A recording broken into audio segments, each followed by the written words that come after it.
하나님 감사합니다. 오늘도 시편 135편을 통하여 하나님의 영광을 드러내며 하나님을 온전히 찬양하는 이 시간이 되게 하여 주시옵소서. 예수 그리스도의 이름으로 기도합니다. 아멘.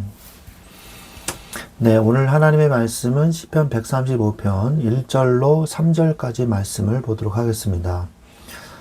할렐루야. 여호와의 이름을 찬송하라. 여호와의 종들아 찬송하라. 여호와의 집, 우리 여호와의 성전, 곧 우리 하나님의 성전 뜰에 서 있는 너희여, 여호와를 찬송하라. 여호와는 선하시며 그의 이름이 아름다우니 그의 이름을 찬양하라. 아멘. 시편 135편은 만유의 주제이신 하나님을 향한 대합창의 시편입니다. 135편은 온 백성이 성전 뜰에 모여 다 함께 부르는 웅장한 성전 찬가입니다. 순례의 여정을 마친 성도들이 우주와 모든 천지 만물을 주관하시는 하나님을 대합창으로 찬양하는 그런 내용이 바로 135편이 되겠습니다.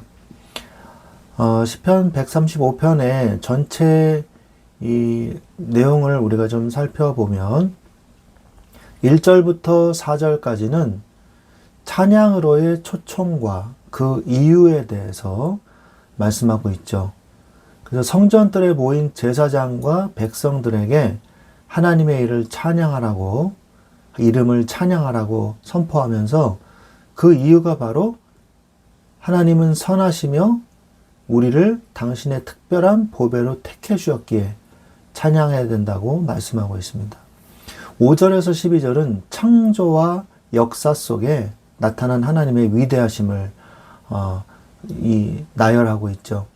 하나님은 하늘과 땅, 비와 바람을 다스리시는 온 우주의 통치자이시다.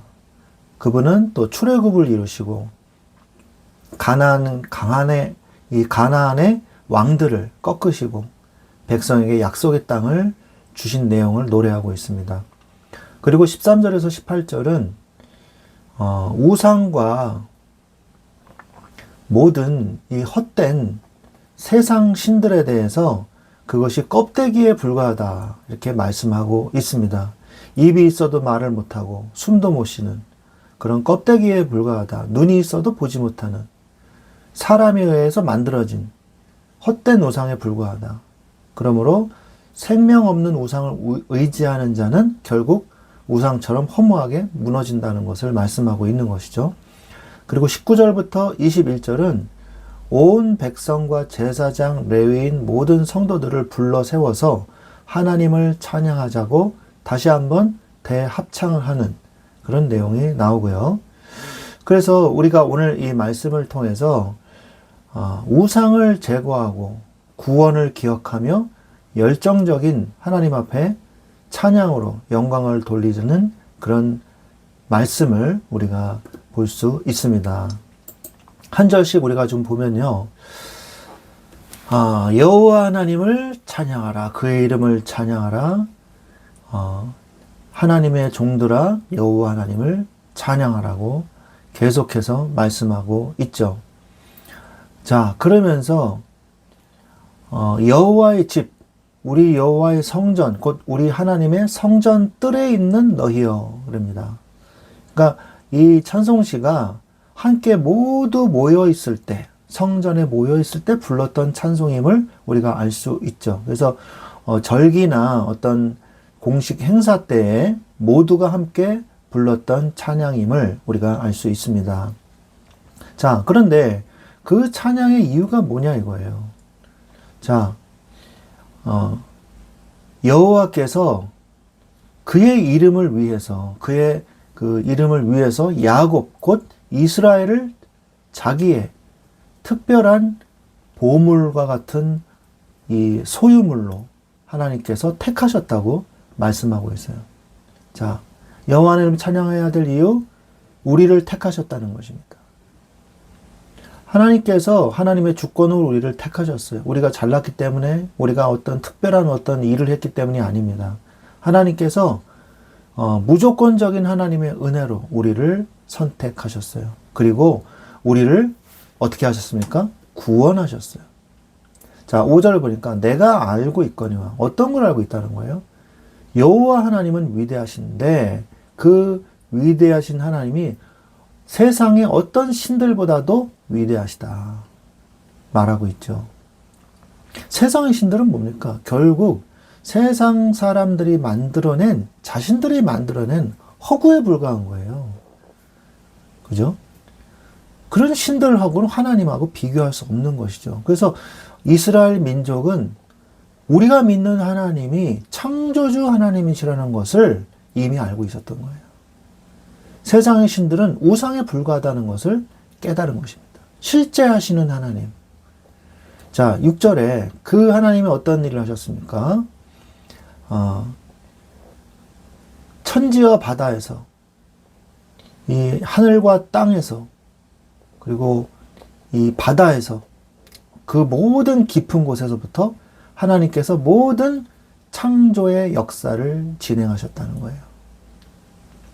그래서 우리는 우리의 신앙생활에서 창조주 하나님을 잊지 말아야 됩니다. 우리의 삶에서 나는 피조물이요, 하나님은 창조주 하나님이십니다. 그러기에 내가 모든 것을 주님께 맡기고 주님의 인도하심을 따라 내가 살아야 합니다 라는 것을 우리는 알아야 되죠. 창세기 1장에서 하나님께서 천지를 창조하셨고요, 창세기 2장에서 하나님을 인간을 창조하셨고요, 창세기 3장에서 그 창조주 하나님을 잊어버린 아담과 하와가 결국 타락의 이 구렁텅이에 빠진 것을 볼 수 있거든요. 우리가 창조주 하나님을 기억한다는 게 얼마나 중요한 것인지 알 수 있는 것입니다. 자, 그러면서 7절에 세상을 창조해 놓으시고 그냥 내팽개쳐 두신 게 아니라 지금도 운행하고 계시고, 그리고 이 창조에 된 이 세계를 주님께서 모든 것을 움직이고 계신다는 사실을 말씀하고 있어요. 그래서 구름을, 이 세상 끝에서부터 구름을 일어나게 하시고, 그들이 하나님께서 또 번개를 내리시고 비도 내리게 하시고 바람도 불게 하신다. 그 곳간에서 바람을 불게 하신다. 하나님이 바람을 불게 하신다. 모든 자연현상, 이 우주와 자연세계를 운행하고 계시는 분이 하나님이시라는 것을 고백하고 찬양하고 있는 것입니다. 우리가 우리의 생명도 다 하나님의 손에 있죠. 생사화복도. 그래서 하나님을 바라봐야 돼요. 하나님이 생사화복을 주관하시고 내 생명을 쥐고 계시기에 하나님이 오늘 나를 어떻게 이끌어 가실 것인가. 그리고 그것에 대해서 감사할 줄 알아야 돼. 오늘 찬송하는 것처럼 하나님, 나를 오늘도 생명을 유지시켜 주셔서 감사합니다. 나의 심장이 뛰게 해주셔서 감사합니다. 오늘 내가 살아있어야 될 이유를 발견하게 하시고 헛되이 살지 않게 하여 주옵소서. 기도해야 되는 것입니다. 자, 그러면서 하나님께서 8절에 출애굽의 역사를 또 노래하고 있죠. 애굽에 처음 난 것, 사람과 짐승까지 모든 처음 난 것을 하나님께서 치셨다. 그리고 하나님께서 사인을 보내주셨고 그 놀라운 하나님의 이 위엄을 보여주셨다. 그렇게 말씀하고 있죠. 누구한테 보여주셨어요? 파라오와 하나님의 종들에게 반항하는 모든 자들에게. 이 파라오의 신하들을 얘기하는 거죠. 애굽 사람들을 얘기하는 거죠. 이들에게 하나님의 위대한 이 표적들과 징조들을 보여주셨다는 거죠. 그리고 또 하나님은 뿐만 아니라 많은 나라들을, 그 많은 나라들의 왕들을 하나님께서 죽이셨어요. 그리고 정복하셨다는 거죠. 곧 누굽니까? 시온 왕과 아모리 족속의 시온 왕. 여기서 말하는 이 시혼과 바산 왕옥, 늘 나오는 이야기인데 이것은 왕의 어떤 칭호지 고유명사 그 사람의 이름이 아니죠. 가나안의 모든 국왕이로다. 가나안의 37족 속 31왕을 하나님께서 정복하게 하신 것입니다. 그러면서 그들의 땅을 기업으로 주시되 자기 백성 이스라엘에게 기업으로 주신 거예요. 가나안 땅을 정복하게 하신 것도 하나님이심을 고백하게 만들고 있는 거죠. 고백하고 있는 것이죠. 자, 모든 것이 다 주님께로부터 왔어요. 그래서 여호와의 이름이 영원하십니다. 여호와의 주를 기념함이 대대. 이것을 기념하라고 말하고 있는 거죠. 우리는 기억해야 돼요. 뭘 기억해야 되냐? 우리가 받았던 상처, 우리가 억울했던 거, 우리가 힘들었던 거, 이런 걸 기억하지 마시고 그런 걸 빨리 잊어버리고 뭘 기억해야 되냐? 하나님이 내게 베풀어 주신 하나님의 은혜, 오늘 나에게 주신 하나님의 말씀, 하나님께서 나를 인도하시는 하나님의 그 놀라운 기적의 역사하심, 이런 걸 기억해야 돼요. 사람은요, 쓸데없는 걸 너무 많이 기억해요. 악한 거, 복수해야 될 거, 상처받은 거, 기억했다가 나중에 복수해야지. 여러분, 그런 거는 잊어버려도 됩니다. 여러분의 삶에서 감사해야 될 것, 은혜 받은 것, 하나님의 역사하심을 기억하십시오. 말씀을 기억하세요. 그리고 그 말씀을 찬양하고 감사할 줄 아는 사람이 되시기 바랍니다. 감사가 없는 삶은요, 하나님의 진노 아래 놓이게 됩니다. 정말 감사가 중요한 거예요. 뭐 감사는 해도 되고 안 해도 되고 뭐 감사헌금 해도 되고 안 해도 되고 뭐 이렇게 가볍게 생각하는 분들이 너무 많아요. 감사는요, 꼭 해야 되는 거예요. 하나님 앞에 감사할 줄 아는 자여야만 그게 바로 진짜 사람다운 겁니다. 인간다운 거예요. 하나님의 자녀다운 거예요.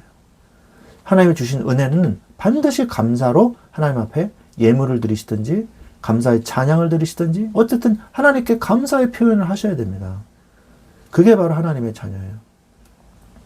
자, 그러면서 우상과 하나님을 대조해가지고 하나님을 높이고 있죠. 다른 나라들의 그 금과 은으로 만든 그 우상들은 사람의 손에 의해서 만들어진 것이다. 15절에 말씀하고 있습니다. 그러면서 입이 있어도 말하지 못하고 귀가 있어도 눈이 있어도 보지 못하고 그들이 귀가 있어도 듣지 못하며 그들의 입으로 숨도 쉬지 못하고 그런데 그것을 의지하고 있어요. 18절에 그것을 의지하는 자는 그들처럼 될 것이다. 그것을 믿고 의지하는 자는 그들과 우상과 같은 처지와 그들의 운명이 갖게 될 것이다. 그렇게 얘기하고 있는 것입니다. 오 이스라엘이여 19절에 여호와 하나님을 찬양하라. 아론의 집이여 여호와 하나님을 찬양하라. 레비티커스의 이 레위인들의 집들이여, 집들이라는 것은 그 가문을 얘기하는 거죠. 여호와 하나님을 찬양하라. 여호와 하나님을 경외하라. 여호와 하나님을 찬양하라. 시온으로부터 여호와를 찬양하라. 그 찬송의 시온으로부터, 시온이 어디라고요? 언약궤가 있는 곳, 하나님께 영광을 받는 곳, 하나님께 은혜 받는 곳, 하나님께로부터 권능을 받는 곳, 모든 공급처, 그게 시온입니다. 그래서 예루살렘에 계시는 여호와, 그 여호와 하나님을 찬양하라고 했습니다. 여러분은 나의 모든 인생이 정말로 여호와 하나님께로부터 말미암았다는 것이 고백되어지십니까? 온 이스라엘은요, 함께 모여서 자신의 존재 이유와 자신들이 여태까지 지속해왔던 그 모든 것들이 하나님의 은혜였음을 고백하고 있습니다. 오늘도 여러분의 삶에서 뭐 큰 거가 아니라 작은 거 하나하나, 내가 오늘 숨을 쉬고 있는 내 숨마저도 하나님이 나를 운행하고 계시기 때문입니다. 하나님께 감사하는 마음을 가지고 여호와 하나님을 찬양할지어다. 여호와 하나님께 영광을 돌릴지어다. 감사함으로 주님 앞에 나아가 하나님 오늘도 감사합니다. 주님께 영광을 돌립니다. 여호와 하나님 앞에 영광을 돌리면서 나의 모든 우상을 제거하십시오. 돈이나 명예 같은 세상의 가치를 하나님보다 더 높이 두지 마십시오. 또한 구원을 기억하세요. 나를 죄에서 건지시고 삶을 인도해 주신 주님의 은혜를 기억하십시오. 그리고 공동체 안에서 예배의 방관자로 있지 마시고 아웃사이더로 빠져가지고 어떻게 예배하나 보자 이러지 마시고요. 하나님께 그 예배 속으로 들어가서 내 마음과 정성과 힘을 다해 온 마음을 다해 여호와 하나님께 예배와 찬송과 감사의 기도를 드리시기 바랍니다. 하나님께 영광 돌리는 이 삶을 사시기를 바랍니다. 하나님이 이스라엘을 보물로 삼으셨듯이 우리는 예수님의 피로 하나님의 보배가 되었습니다. 죽어있는 우상과 달리 예수님은 부활하셔서 우리에게 영원한 생명을 주셨습니다. 헛된 세상을 의지하지 않고 살아계신 하나님을 찬양할 때 우리의 삶은 거룩한 성전이 되는 것입니다. 이러한 삶을 실천하며 하나님께 영광 돌리는 삶을 사시기를 우리 주 예수 그리스도의 이름으로 간절히 축원드립니다. 아멘.